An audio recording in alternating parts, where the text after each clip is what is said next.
L'algorithme. Bonjour à tous, c'est Junior le vrai alias Junior Polyglotte, l'algorithme qui fait la différence, algorithme.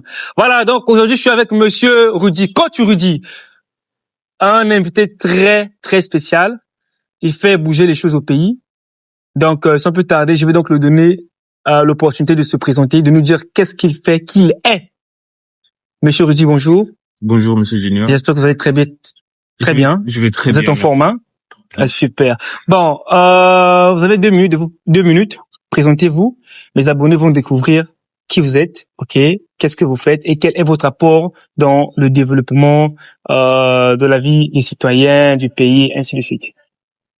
Alors je dis ceci, je suis monsieur Rudy Horta, coach et formateur.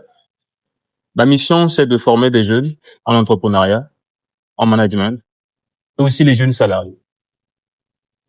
Parce que notre vision, ce n'est pas seulement avoir des diplômes, parce que je pense que avoir des diplômes ne suffit pas, mais avoir des formations certifiées aussi compte dans l'expertise et dans l'avancement de la personne. Très intéressant. Donc, quand vous êtes coach, vous formez dans le management, dans l'entrepreneuriat. Ok. Bon, monsieur Rudy, en tout cas, moi, c'est 2 points. Hein. Moi, il y a un truc qui m'intrigue, il y a un truc qui me tarote l'esprit. Sur le marché à toi de coach. Quand tu vas sur Facebook ou TikTok, coach en séduction, coach en entrepreneuriat, coach en marketing, expert. J'aimerais savoir. Donc, le titre de coach, c'est un titre qu'on donne à n'importe qui, ou soit il y a des conditions qu'il faut remplir pour devenir coach. Quel est le rôle du coach? Quel est son apport, en fait? Et comment devenir coach? Et en dernière position, bien sûr, quel est le revenu d'un coach? Alors, je vais peut-être pas entrer dans le grand chose. Est-ce que je vais quand même un peu couper ça, je crois, à 2 volets. Voilà. Aujourd'hui, devenir coach, ce n'est pas se prononcer sur les réseaux sociaux. Parce que quand on est coach, il faut avoir des compétences. Ok. Parce que le coaching, c'est pas une formation qu'on apprend dans des universités. Mais c'est une expérience qu'on acquit au fur et à mesure quand on avance dans la société. Voilà. Ok. Tout à l'heure, je vous ai parlé de ce qu'on fait. Je suis coach, c'est bien, oui. Mais je ne peux pas aussi dire ceux qui se disent coach ne sont pas coach. Non. On est bien d'accord. Ah oui, parce que moi, j'en ai marre. Coach en développement personnel, coach en communication. Mais c'est quoi ça? Vous abusez trop, s'il vous plaît. Monsieur Rudy, let's go. Alors,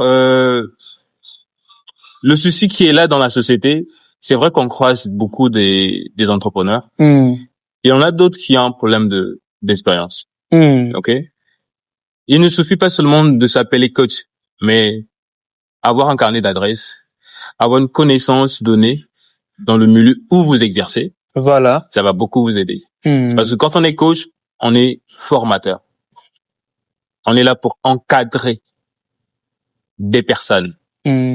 Et c'est pas des moindres. Vous avez les entreprises qui sont là. Il y a des étudiants aussi qui sont là. Voilà. Parce que quand vous êtes coach, vous devez expliquer comment commencer la formation. Voilà. J'espère que... Non, je comprends. Maintenant, il y a un point.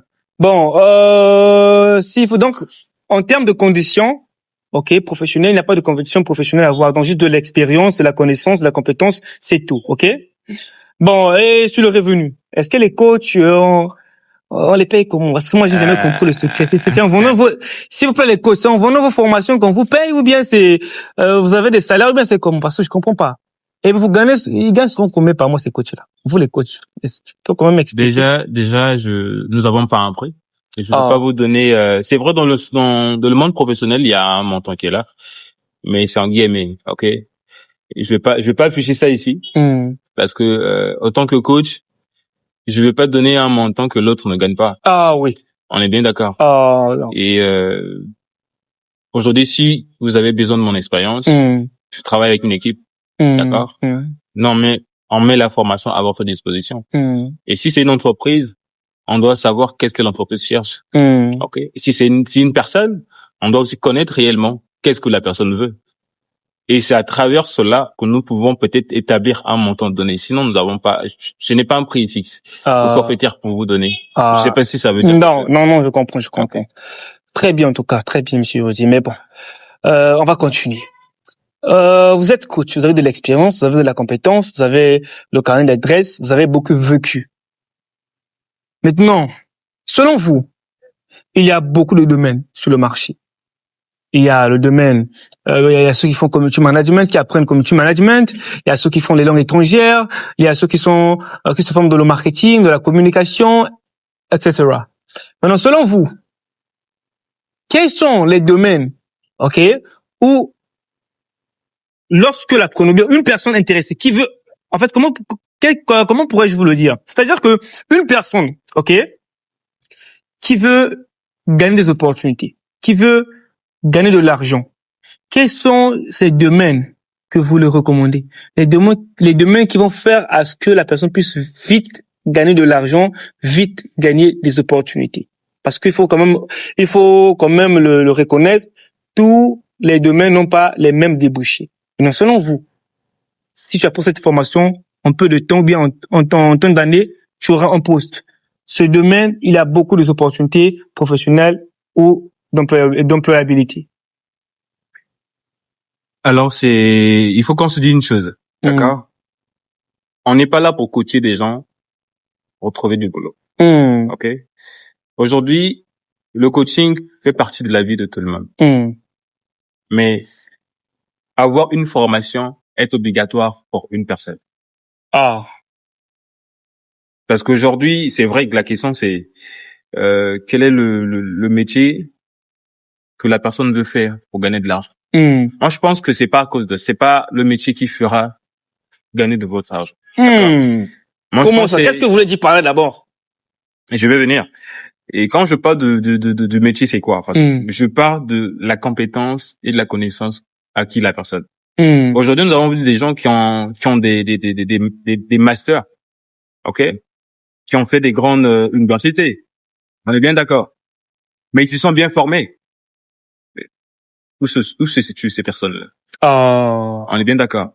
Mais quand vous avez une expérience et vous avez des compétences et au fur et à mesure où vous développez, et c'est là-bas que vous allez mettre des stratégies de comment s'en sortir dans la vie. Donc le domaine ne rapporte pas directement les opportunités, de l'argent, c'est ça? Exact. Donc tout dépend donc de la personne. Maintenant, donc selon vous, donc tous les domaines ont les mêmes opportunités, tous les domaines ont, ou bien dire que tous les domaines ont les mêmes opportunités. Non. Il y a certaines personnes qui se retrouvent dans le community management, d'autres dans la caméra, et d'autres le design, le dev. Le problème, c'est que une fois appris dans ce domaine-là, qu'est-ce que vous faites après? Parce qu'il faudrait pas seulement avoir une compétence et sans pour rien faire des efforts après. Une entreprise va vous former. Il y aura un coach qui sera là pour vous former. Voilà. Bien d'accord. Après, vous avez un certificat. Mais après ça, c'est quoi la suite? Le travail ne va pas tomber du ciel. Il faut se démarquer après. Ok? D'accord, coach. En tout cas, vraiment, merci beaucoup pour cette réponse. Parce que, honnêtement parlant, je suis vraiment dérangé. L'éducation en Afrique, plus précisément au Congo, c'est compliqué. Avec la présence de nombreux coachs sur les réseaux, parce que moi, j'en ai marre. À gauche, coach. À droite, il y a un coach. Au nord, il y a des coachs. Au sud, il y a des coachs, finalement. Donc, mais bon. Les informations sont très bien gardées. Une autre question. Selon vous, est-ce que le diplôme, ok, est-ce que le certificat est l'un des facteurs, est l'une des choses qu'il faudrait avoir pour trouver un emploi? Bon, c'est-à-dire que est-ce que le diplôme, est-ce que le certificat sont l'une des choses indispensables, je dis bien indispensables, c'est-à-dire obligatoires à avoir pour trouver un emploi. Donc, sans diplôme, sans certificat, tu n'auras pas d'emploi. Vous en pensez quoi? Bon, ben, je pense que vous avez en fait donné la réponse, mais je vais quand même essayer d'éclaircir certaines choses. OK?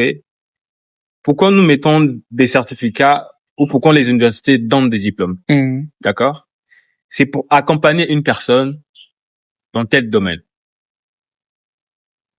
Le certificat garantit le travail que vous voulez faire dans la société. Par exemple, vous avez fait par exemple de la comptabilité.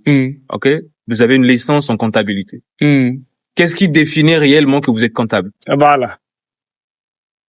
On est bien d'accord. Il faut avoir des compétences. Et les compétences, ce n'est pas des connaissances données, mais c'est une formation donnée dans un établissement fourni par des experts et des professionnels.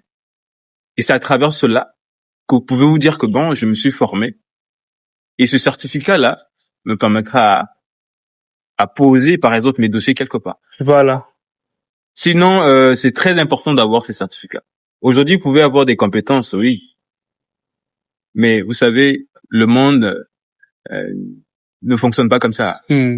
Dans le business ou dans les entreprises, on va pas prendre quelqu'un qui ne connaît rien et qui n'a rien. Même si vous avez un beau profil, mais si votre CV ne parle pas, le recruteur ne vous recrute pas. Donc, il est très important d'avoir des certificats professionnels. Donc, pour une personne qui n'a pas de diplôme, certificat, OK, cette personne ne peut pas trouver un emploi. C'est-à-dire qu'il y a des personnes que vous connaissez, que je connais. Ces personnes n'ont jamais été dans des centres de formation. Ils n'ont pas de diplôme. Mais ces personnes ont appris la mécanique. Aujourd'hui, sont des très bons mécaniciens, de très bons techniciens. Pour ce profil de personnes-là, pour ce type de personnes qui ne sont pas passés par les bancs de l'école ou bien par les centres de formation. Donc pour eux, trouver le boulot, c'est un peu compliqué apparemment. Monsieur Junior, on va dire les choses claires, d'accord? Avoir une compétence et une connaissance, c'est deux choses. La compétence définit ta formation. Mais la connaissance, ça montre réellement que vous avez appris quelque chose. Connaître quelque chose ne veut pas dire que vous êtes formé dans ça. Il faut qu'on se comprenne bien. Parce qu'aujourd'hui, c'est vrai qu'on rencontre ces personnes-là dans les sociétés. Mais si on essaie de poser bien les questions, on va remarquer qu'il y a beaucoup de failles. En fait. Ah oui. Ça, sinon, c'est pas... Non, mais il y a aussi des gens qui sont très bons. Hein? Il y a des exceptions, je crois. Le gars n'a jamais été dans un centre de formation, mais quand il prend l'engin, quand il prend la machine, ouf, tocos. Il est très bon dans ça. Mais bon. Monsieur Junior, je vais vous donner un exemple. Voilà. Vous êtes une entreprise, par exemple Toyota. OK? Toyota recrute des mécaniciens. Il va passer les mécaniciens en test, on est bien d'accord. Voilà. Mais avant de récupérer ces personnes-là, il y a un poste de postulation. Voilà. On est bien d'accord. Qu'est-ce qui montre réellement que vous avez appris la mécanique? Parce que Toyota, la marque Toyota ne va jamais t'embaucher parce que tu connais dépanner quelque chose. Vous savez dépanner telle pièce, vous savez détecter tel problème dans une entreprise. C'est vrai que vous avez ces connaissances-là, c'est bien. C'est pas mauvais. Mais les grandes sociétés ont besoin. En tout cas, merci beaucoup pour ce partage. Waouh, c'était vraiment riche. L'échange était tellement exceptionnel. Et j'aimerais que vous puissiez revenir ici pour un prochain podcast. OK, continuez à échanger, continuez à dévoiler les vérités, bien que crues que ces vérités sont. Et je crois que à travers vos messages, à travers des coachs si expérimentés comme vous, la jeunesse congolaise, africaine pourra se développer, pourrait grandir en maturité et en compétences puis en connaissances. Donc, si vous avez donc un dernier mot, je vous écoute et mes abonnés vous écoutent. on est là. Je dis d'avoir un grand merci à vous, qui n'a pas scrollé, qui est resté là, dessus jusqu'à la fin. Et je vous remercie à vous aussi qui m'avez invité, monsieur Junior. Le plaisir est mien. Et pour la prochaine fois, je serai là. Vous connaissez mon programme, vous pouvez m'appeler. D'accord. Ok. Merci beaucoup, coach Rudy. Donc, on fait ça donc pour la prochaine. Algorithme!